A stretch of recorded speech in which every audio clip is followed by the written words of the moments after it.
Yes, guys, how you doing? Welcome back to the Spurs Talk Show. I am Sean Butler. There's the Bugsy Malone that you all wanted to see. You were worried about her. Where is she, Sean? Where is she, Sean? There she is.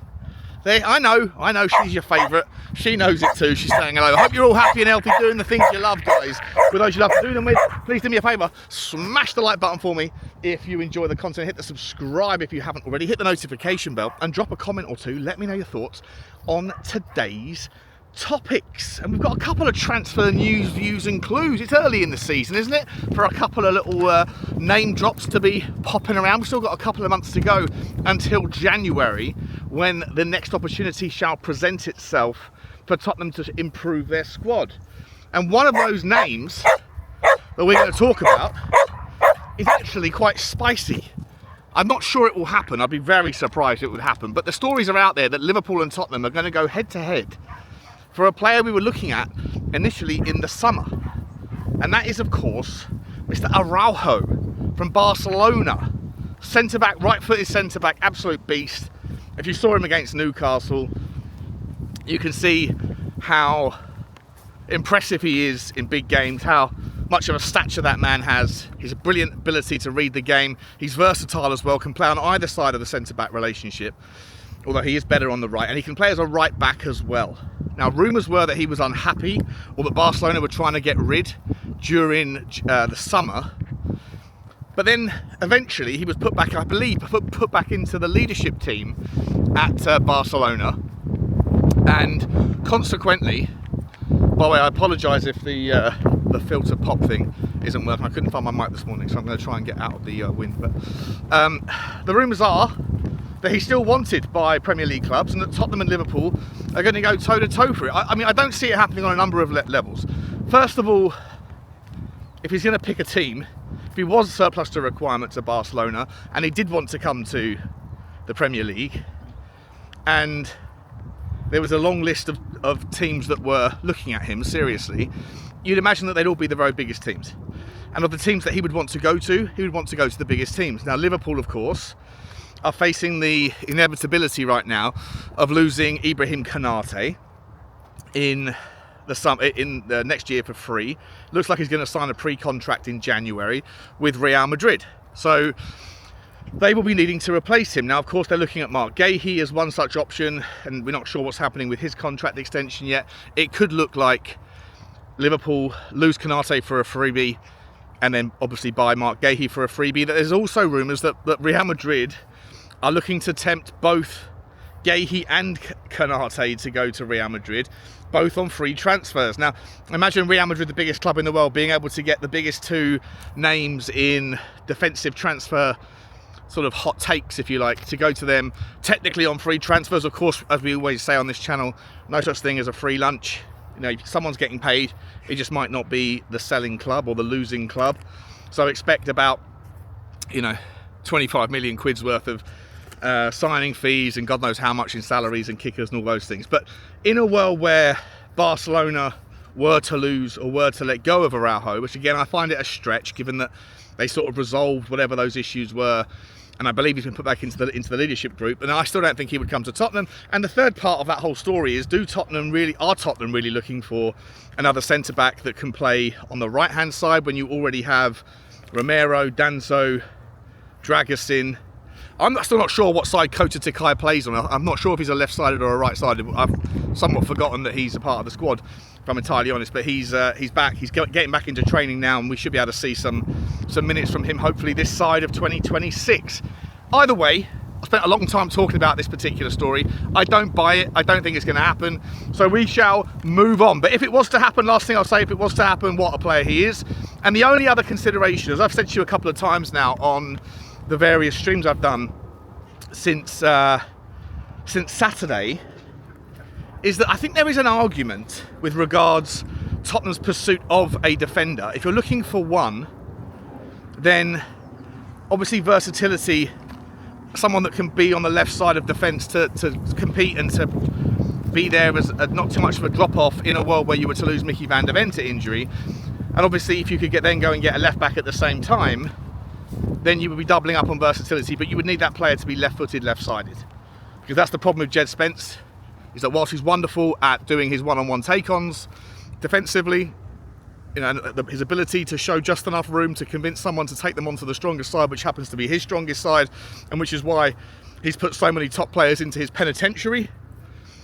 The problem is that, there's no such thing as the perfect player, and one of the consequences of being stronger on your right foot as a left back is that you're going to naturally invert when you get the ball at the top end of the pitch. And we're probably looking for somebody, if we're going to play Xavi Simons at least some of the time on the left, or if you have players like Udogie, Mathys Tel, all of those guys are right footers that want to cut in naturally, then you need someone in the left back situation to do the overload, do the overlap on the top, and be more predominantly left footed for that to work out. We've got that in Destiny Udogie. You could make the argument on that basis that we should probably go and get another left back with a left-footed instance preference, and then Jed Spence can play wherever he's needed during various games when options suit, but then he could also play more minutes on the right side when we give Pedro Porro a breather. And we are a little bit running the risk here with Pedro Porro, aren't we? I mean, he's probably played I don't know, 90%, 95% of minutes that Tottenham have played since he's been here. I don't remember him having an injury. I don't really remember him having a spell out of the team. And I certainly don't think that we can rest on our laurels with that kind of physical stamina and just unbelievable fitness forever. So it does need to be resolved. And so one of the arguments that you could make is, if you're looking for kind of just better all-round strength in depth, could you go and get a defender who happens to be double up as a right back as well, and like an Araujo does that? So I don't want to waste time thinking about him specifically, but I would encourage you to give your thoughts in the comment section regarding, like, would you rather see Jed Spence be positioned on the right? And if so, then it would be much easier to go and get one player that doubles up as a very, very solid centre half and also can play as a left back. Someone like, well, there's few of them, there's not that many of them left that are top quality anymore. Someone like potentially a Castello Lucaba could do that from RB Leipzig. Somebody like him. Anyway, Piero Hincapié would have been a good option for that in that regard, but he's obviously chosen to go to the wrong side of North London. We move on. Next story for you guys is about a player who plays for Real Sociedad right now. A really good player, a really interesting player. His name is Brais Mendes. Sociedad, he's essentially a midfielder, and he's compared to midfielders on FB refs. He is capable, though, of being essentially anything you want in the midfield, and also a right winger.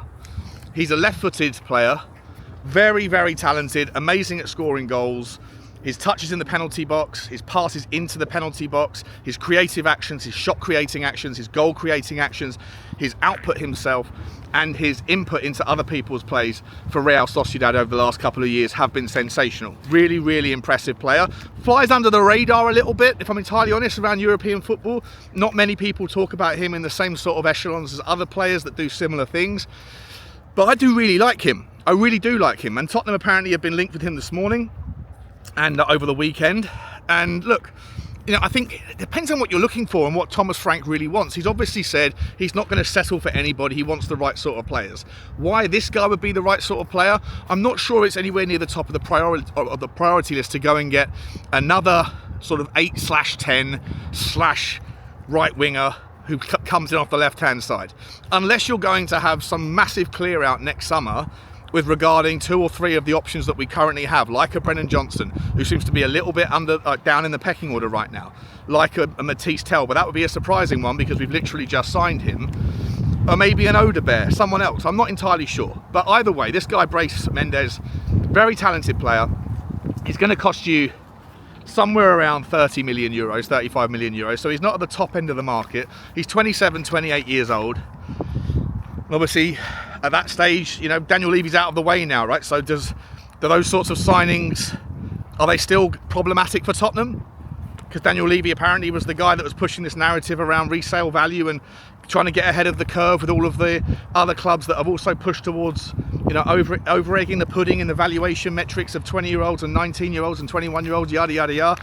Is there more value to be found now in looking at some of the players that are around that age? They come with experience, they come with grit, determination, they've been around the block, they know what they're doing, and they're still at their physical prime. They just might not have, huge sell-on value towards the end of their first contract. I don't have a problem with it. I'm sure most of you guys don't. Whoever's the right player should be the right player. And he is a very good player, but I'm just not sure why it is that we're looking for more forward-leaning midfielders who can do a little bit of a 10, little bit of an 8, little bit of a box-to-box, little bit of a deep-line playmaker if necessary. Don't we already have one of those in Berghvall? Don't we already have 2 of those potentially in Pape Sarr? Don't we already have 3 of those potentially in Bentancur? Archie Gray, I mean, people say Archie Gray is supposed to be a 6. I don't know where Archie Gray really fits in at the moment. Time will tell. And obviously on the right hand, if you're looking for more right wingers to come in and complement Kudus, this guy is a different sort of player. He's not that sort of profile. He is physical, he is strong, he does have a wonderful wand of a foot on him, but he's not the sort of player that if we're trying to template a Kudus type thing and look for the same on the left, well, there's other players that we can look at in that regard, and obviously he's not that sort of player.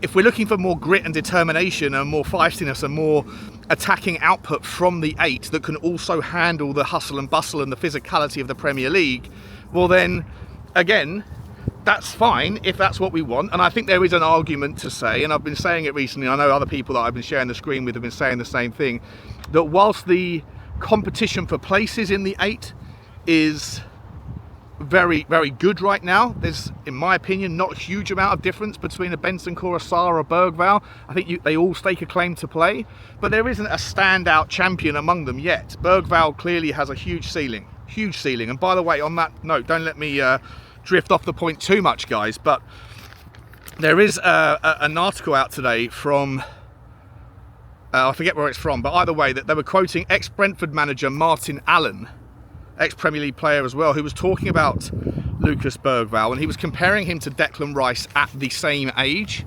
and was saying he believes that Berghvall was a better player at his age than Declan Rice was, and if Declan Rice went for £105 million, then he wouldn't sell Berghvall right now for anything less than 110, just on the comparables and the relativity.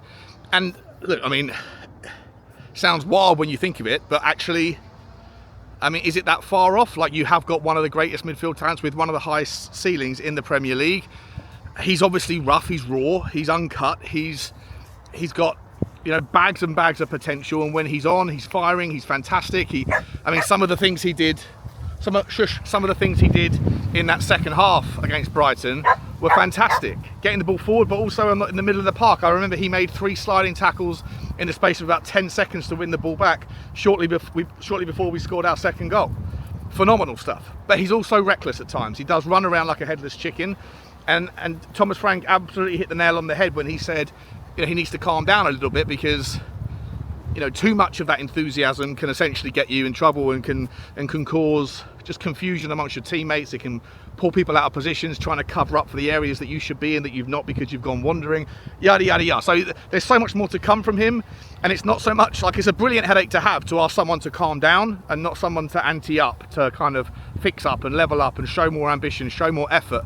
None of those things are a concern with Berghvall. It's about kind of putting the brakes on him rather than him needing to drop into another gear, which is a better, you know, it's a better situation to coach, in my opinion.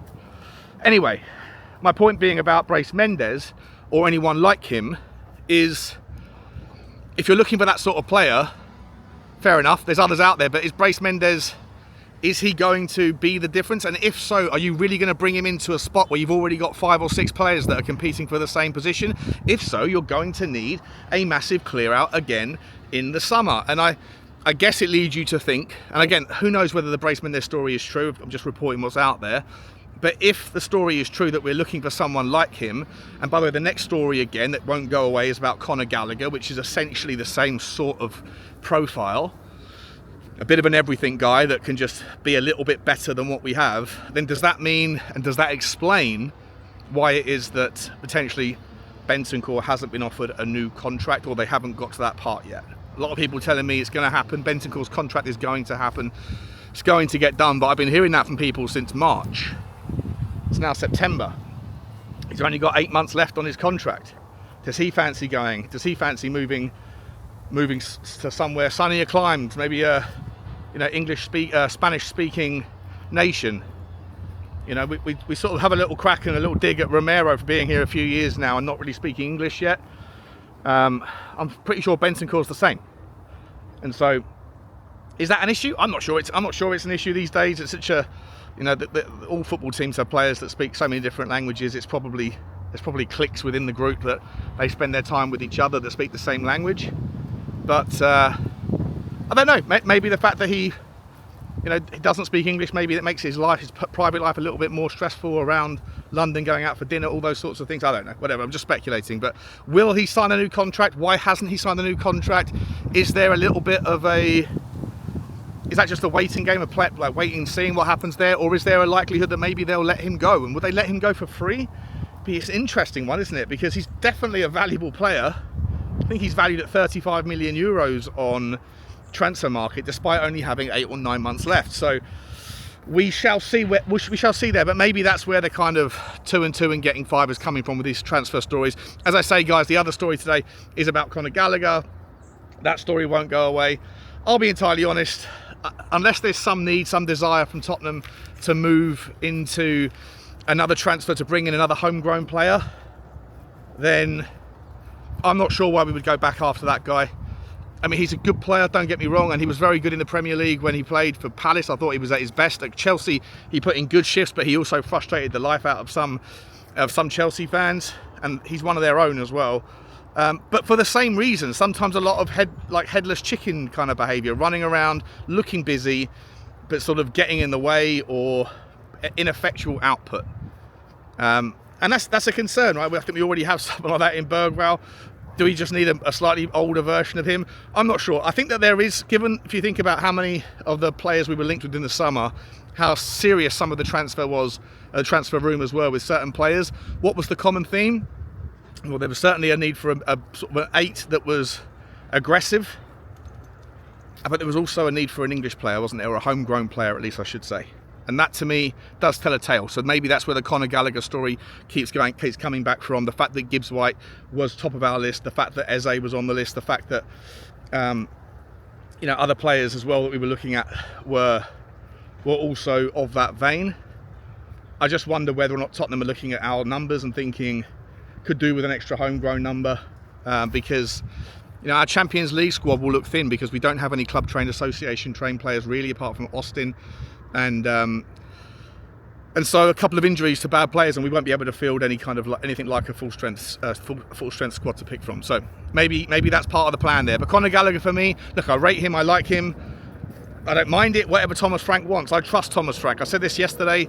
The fact that Thomas Frank says all of the things that I didn't know I thought that I wanted to say anyway, and more, before I've said it, I feel like I'm on the same wavelength with him, and I think like you guys probably are too. I think we all somehow agree with everything that Thomas Frank is saying, and so on that basis it gives you, reassuring vibes that what you're seeing and where you see the gaps and the weaknesses in the squad, you have someone who's in charge of the team who you have faith in, and that he obviously knows his football, his team, football generally far, far better than I do, and so I'll trust him. I'll trust the process with this guy, because everything else so far seems like he's hitting the nail on the head. If that looks like a Conor Gallagher shaped nail, so be it. If it looks like a Brais Mendes shaped nail, so be it. It's fine with me. It's absolutely fine with me. I just want to see how that looks and what the connotations and the consequences of those things are for our squad and the players we currently have, because there's not enough space really for another midfielder unless we chop somebody. And listen, if you're going to chop Bissouma, you still need another 6, and certainly Mendes isn't that sort of player for me. Even though he could play a deep line playmaker, he's not that sort of player for me. Neither is Conor Gallagher. Do you really want to see Conor Gallagher being in the base of a 6? I don't particularly want to see him there.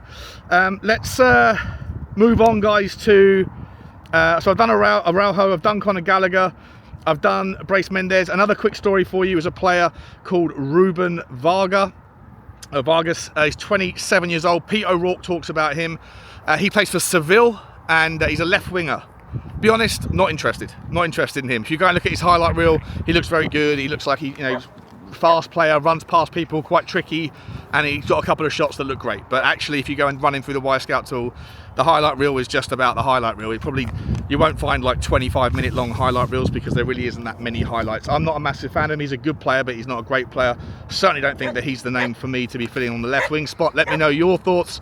Last couple of bits for you guys before I let you go. John Wenham has said that he expects possibly Teenan Thompson, Junior Byfield and Luca Williams-Barnett to be involved against Doncaster tomorrow night. Probably on the bench. Look, it's League One opposition at home in the cup. Obviously needs to give a few players some breathers after the weekend, after playing a fair few games recently. Look, I don't mind seeing a few of them. I don't want to see all of them start. I don't want to take this game lightly because, look, it's a decent draw, but let's not rest on our laurels. Those sorts of things have come back to haunt teams before, and this season, in fact. So, look, good luck to them all if they get their moments, or at least they get on the bench. It'll be a nice experience for them. I think they're all 16 years old, so it'd be nice to see them get a few minutes if we're comfortable in the game, but nothing more than that for me. And last little micro story for you guys, Luka Vuskovic scored a goal, a cracking goal away at in Germany for Hamburg, but he broke his finger by punching the post when he was frustrated. It's an old injury, re-injured, so he won't miss any time, but it obviously just thought I'd bring that to your attention.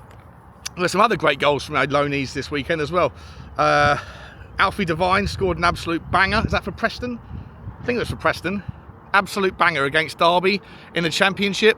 The only thing more impressive than his goal was his knee slide.